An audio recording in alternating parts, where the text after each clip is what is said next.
ഇന്ന് എൻ്റെ മോനെ പിന്നെ കോളേജിൽ കൊടുത്തുവിടാൻ ചോറ് വിളമ്പുന്നതാണ്.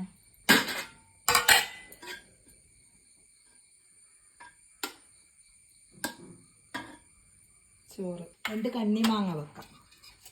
നല്ല കണ്ണിമാങ്ങ. ഇത് ഒന്നും കൂടി വെക്കാം, 3 എണ്ണം വെക്കാം. പിന്നെ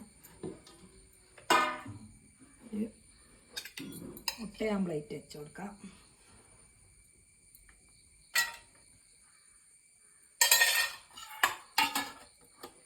പിന്നെ മീൻകറി ഉണ്ട്, നല്ല അയിലക്കറി വെച്ചിന്, അത് തേങ്ങ അരച്ച് വെച്ചിന്, അതിന് അതും കുറച്ച് കൊടുക്കാം.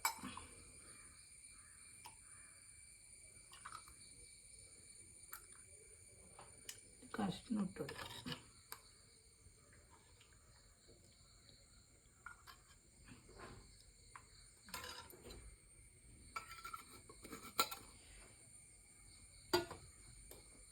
പിന്നെ ഈ വെള്ളവും കൂടി കൊടുത്തേക്കാം. ഇതാണ് എൻ്റെ മോന് കോളേജിൽ കൊടുത്തേക്ക് നിന്നേട്ടാ.